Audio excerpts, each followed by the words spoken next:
7 चुका व्यक्तीला कंगाल बनवतात. म्हणून धनश्रीमंती व्हायचे असेल तर या 7 चुका आतापासून करणे टाळा. वास्तुशास्त्रानुसार हे कार्य केल्याने घरात मोठ्या प्रमाणात नकारात्मक ऊर्जा निर्माण होते, वास्तुदोष निर्माण होतो आणि मग अशा व्यक्तीच्या घरामध्ये 18 विश्व दारिद्र्य नांदते. दारिद्र्याचा वास निर्माण होतो. मग आपण फक्त आपल्या नशिबाला दोष देत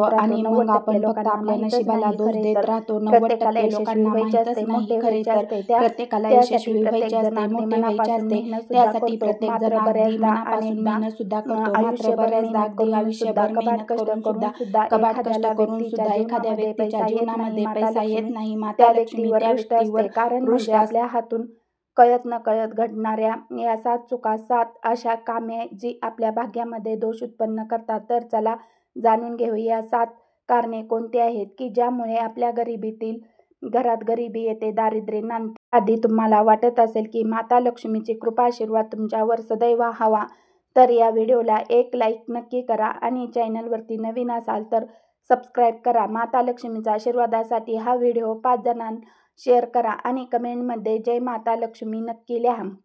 घरामध्ये गरिबी येण्याचे पहिले महत्त्वाचे कारण आहे ती म्हणजे आपल्या हातून कळत नकळत करतो ते म्हणजे लसूण आणि कांदा यांचे आवरण, ज्याला आपण मराठीमध्ये छलक असे म्हणतो किंवा पापुंद्रा म्हणतो. लसणाच्या किंवा कांद्याचे पापुंद्रा जे आहे ते चुकूनही जाळू नये. मध्ये लसूण आणि कांद्याचे पापुंद्रा जाळला जातात त्या घरामध्ये मोठ्या प्रमाणात केतू दोष निर्माण होतो.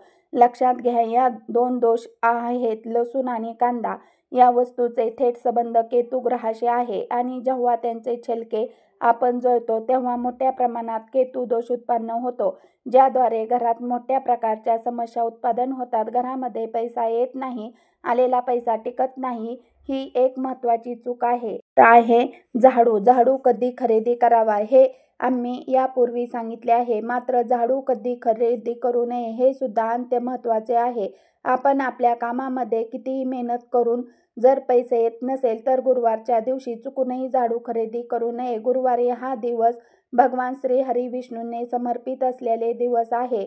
या दिवशी आपण झाडूची खरेदी करणे कटाक्षाने टाळली पाहिजे. ही गोष्ट रात्रीची वेळ म्हणजे सूर्यास्त झाल्यानंतर. जर तुमच्याकडे कोणी काही मागितले तर काही वस्तू वळगून आपण त्या व्यक्तीला नकार देऊ नये. म्हणजे रात्री ज्याने आपल्याकडे एखादी वस्तू मागितली आहे त्याला ती आपण आवश्यक घ्यावी. जर आपण व्यक्तीला नकार दिला तर त्यामुळे सुद्धा मोठ्या प्रमाणात दोष उत्पन्न होतात. चौथी आणि अत्यंत गंभीर गोष्ट आहे स्मशानभूमीमध्ये हसणे. प्रत्येक ठिकाणचे आपली स्वतःची एक ऊर्जा असते. स्मशानभूमीमध्ये अत्यंत मोठ्या प्रमाणात नकारात्मक ऊर्जा साठलेली असते आणि ते सातत्याने प्रवाहित होत असते. अशा वेळी स्मशानभूमीत जर आपण हसत असू तर आपल्याकडून जर ही अक्षम चूक घडली तर आपल्या भाग्यावर आणि आपल्या नशिबावर त्याचा विपरीत परिणाम घडतो.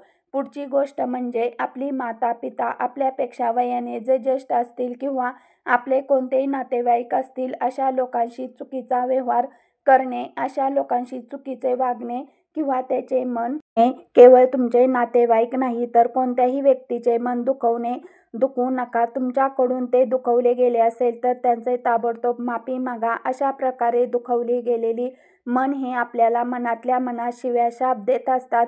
त्यांच्याकडून आपल्याला एक प्रकारची नकारात्मक ऊर्जा मिळत असते, ज्याला आपण बदवा म्हणतो. तर बदवा कमीत कमी घ्यायला हव्यात.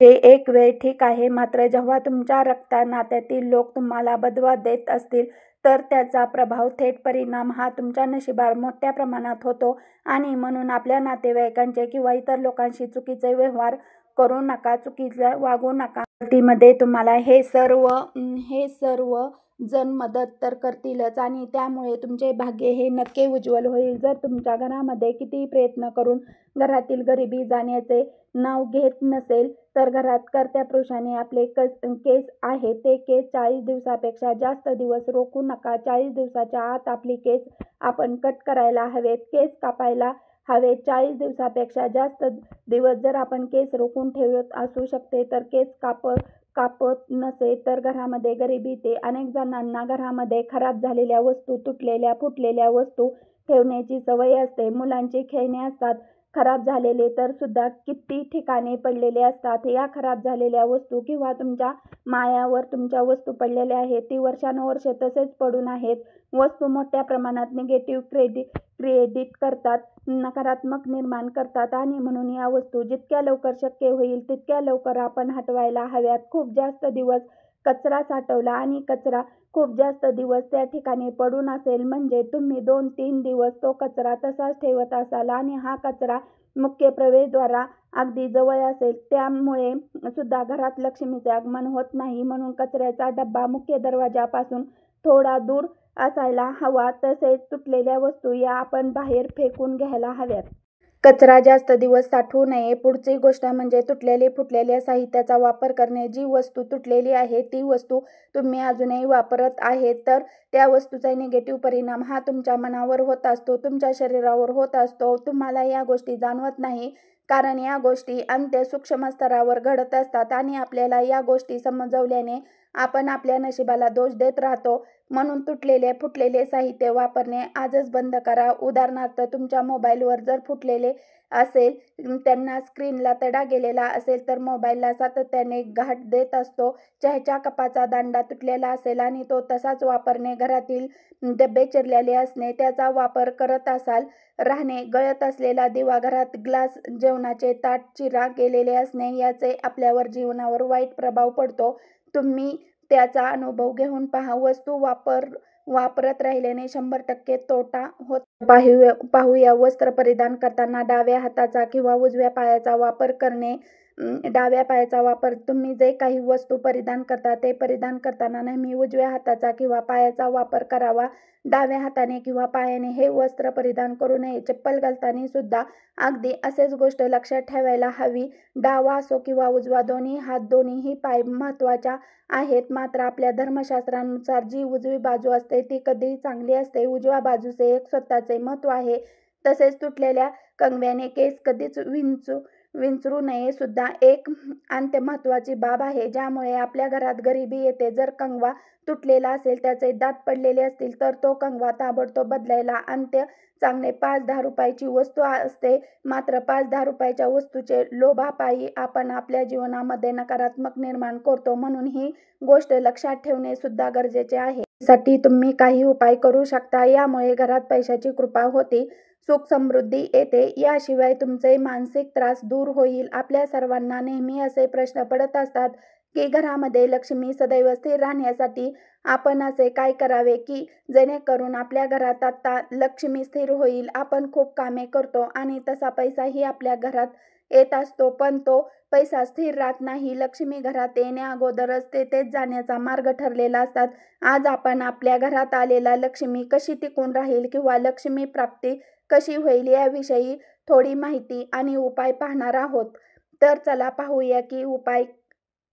काही नियम जे आपण पाळल्याने आपल्या घरात माता लक्ष्मी सदैव स्थिर राहील.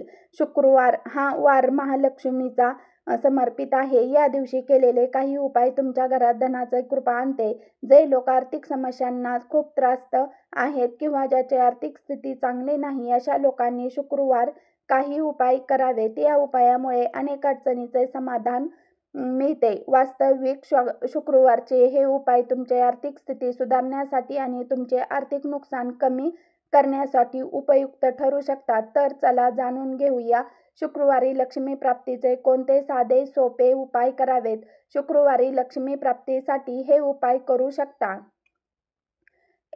एकाक्षी नारळाचे लक्ष्मीची पूजा करा. माता लक्ष्मीला एकाक्षी नारळ खूप आवडतो, त्यामुळे शुक्रवारी धनाची देवी म्हणजेच लक्ष्मीला एकाक्षी नारळ अर्पण केल्याने ते प्रसन्न होते. तसेच हा उपाय केल्याने इच्छित फळ प्राप्त होते. त्यामुळे शुक्रवारी लक्ष्मी प्राप्तीसाठी तुम्ही एकाक्षी नारळाचा उपाय करू शकता.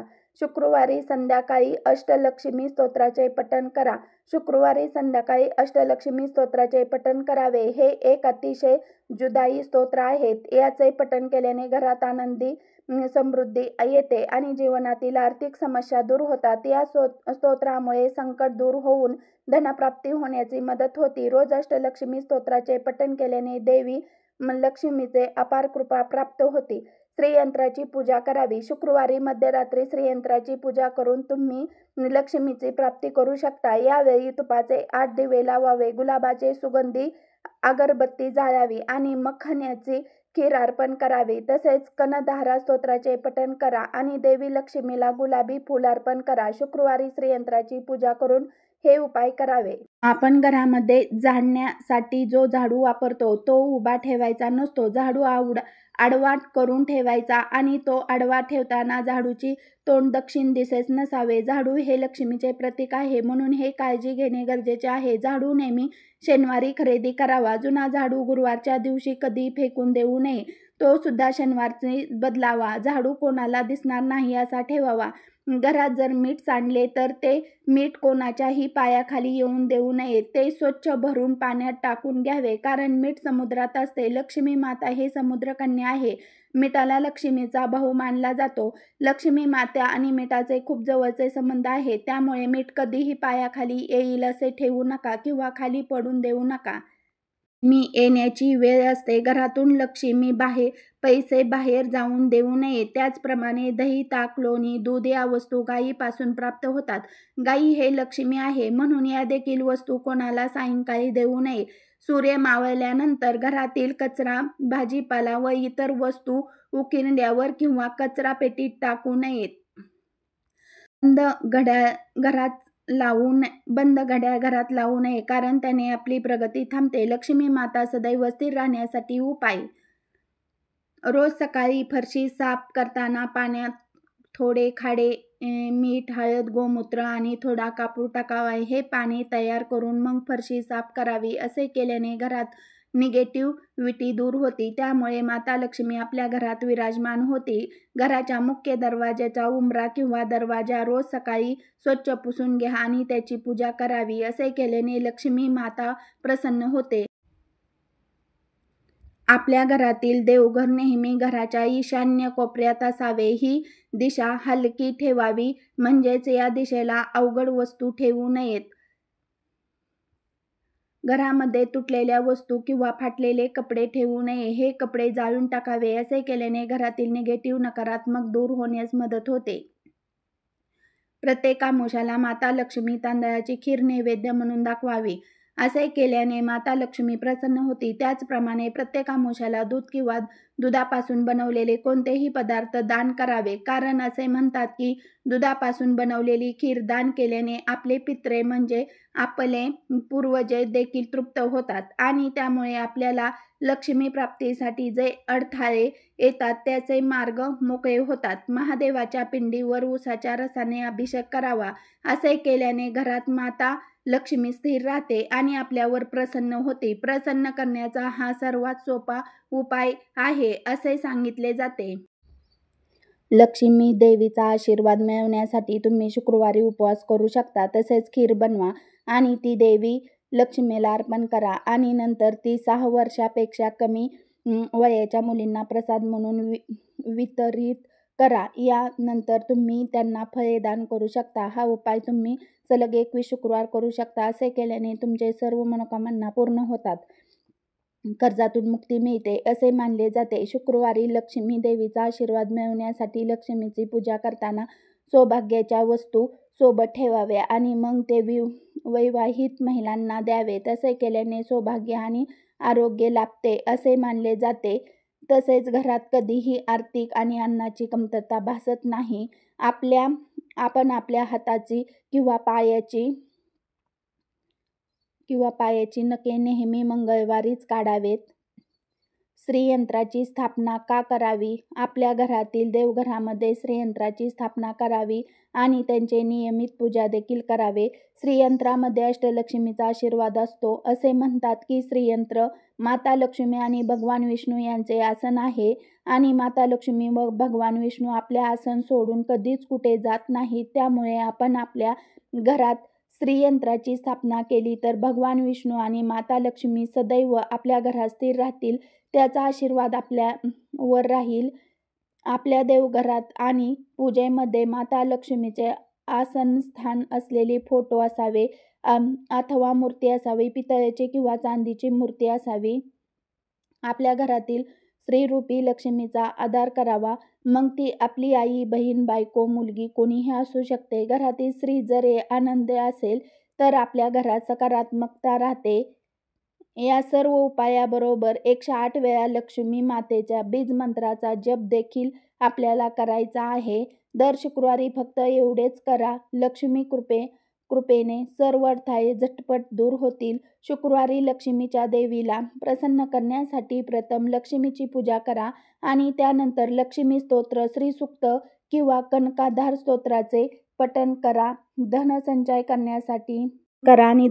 करण्यासाठी लक्ष्मी या चमत्कारी पठणामुळे चांगले लाभ मिळतात. शिवाय पैशाची कमतरता माता लक्ष्मीसाठी या सर्वात शक्तिशाली उपाय मानला जातो. यासोबतच लक्ष्मी मातेचा आशीर्वाद प्राप्त होतो आणि जीवनात समृद्धी प्राप्त होते अशा मान्यता आहे. घरातील किराणा भरताना तो शुक्रवारच्या दिवशी भरावा, कारण शुक्रवार श्री लक्ष्मी मातेचा आवडता दिवस असल्यामुळे शुक्रवारी किराणा भरल्यावर घरी बरकत राहते.